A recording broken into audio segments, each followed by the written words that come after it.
Hey everybody, welcome back to another video. Those of you following on YouTube, go to the Patreon page to support my work and to find all of the exclusive content. For those of you who are already supporting me on Patreon, thank you so much for that continued support. It means the world to me.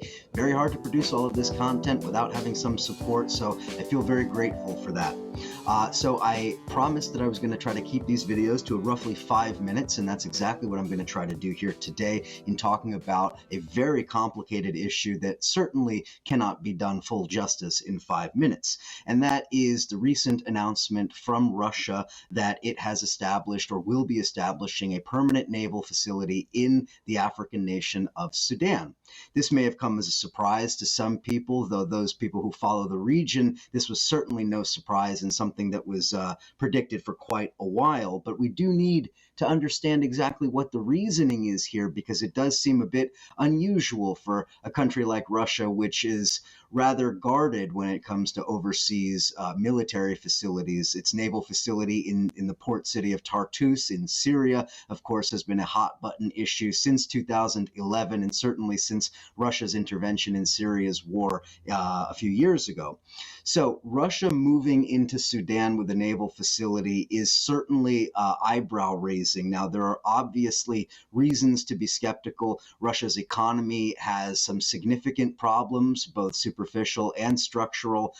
Russia is, of course, tremendously dependent upon global oil prices, which have fluctuated and have, although they have recovered recently, have been problematic in recent years.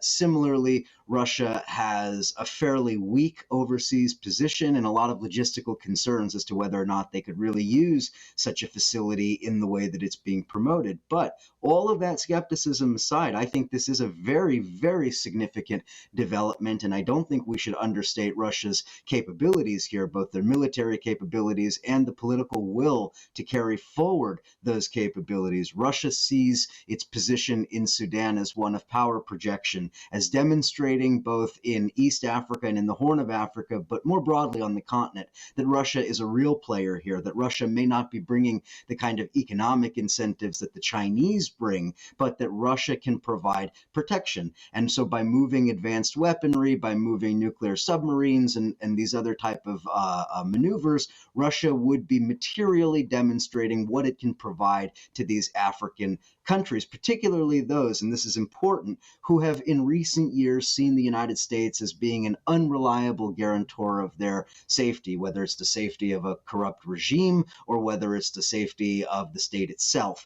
The United States, although its military is embedded through AFRICOM, etc., which I'm going to talk about in a second, the United States, especially in the Trump years, has really been viewed as somewhat unreliable. So here we have the Russians entering into Sudan and more broadly into Africa. What is this really about? Well, Russia has ambitions in Africa much farther than just Sudan. In fact, as the United Nations has recently reported, and I believe there have been some indications of potential human rights abuses, Russian mercenaries are very much present in Africa. We know that the Wagner Group was critical in Libya. We know that their presence has been well known in the Central African Republic, where Russian mercenaries provide security for the president himself. And there's an insurgency going on in that country, and the Russian mercenary group is involved there as well. Similarly, we know that there are economic interests that the Russians are certainly interested in Central African Republic and in Sudan, and much of that has to do with mining, gold, potentially rare earth minerals, other things to be tapped into. The Russians are certainly interested in that. Now, from a political and geopolitical perspective, Russia is really here competing with China and with Turkey. Now, one would think Russia should, in theory, be aligning with China and Turkey against the United States in Africa, but it doesn't work like that. These are not neatly defined battle lines that we can say good guys, bad guys, one camp, another camp. Oftentimes, these countries find themselves intermingling and working at cross purposes, sometimes allied, sometimes not.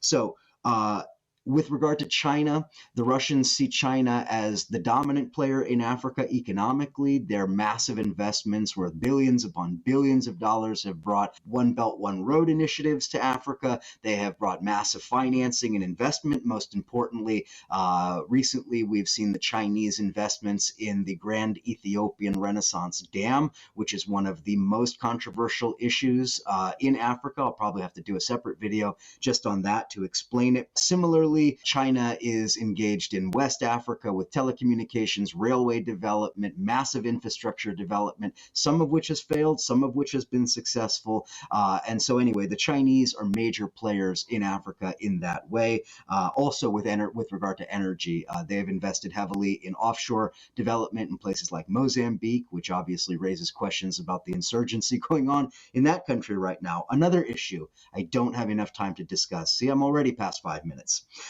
Very quickly, want to talk about Turkey. Turkey is a major player in Africa as well. Turkey has recently established their own naval facility in Somalia, so right in the same region. So you have Russia establishing a port in Port Sudan. You have Turkey establishing their facility in Somalia. You also, of course, have the United Arab Emirates, who are very deeply involved in everything going on in the Horn of Africa. They are aligned on the same side as Russia and Sudan and Egypt and the Saudi kingdom. So the United Arab Emirates, the Saudis, as well as Egypt are really in alignment here against, on the other hand, in one sense, the Chinese, and in another sense, the Russians. So this is a very complicated picture. Turkey used to be a major player in Sudan. They are no longer, at least not yet. When Bashir, the former dictator in Sudan, was ousted, I think that was in 2019, Turkey really lost a very close ally and they lost a foothold in Sudan. And so in one sense, you could see the Russians moving in to replace the Turks, although I think it's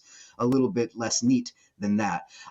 Similarly, we have to understand that Sudan is involved in a sort of a triangulated relationship with Egypt and Russia. And as I said, those battle lines over the Ethiopian dam issue, which is a major water rights issue on the Nile, on the Blue Nile, that is, of course, bleeding into these other issues as well. Of course, we saw all of this demonstrated in Libya. Remember, the Russians backed Khalifa Haftar, the so-called Libyan National Army strongman.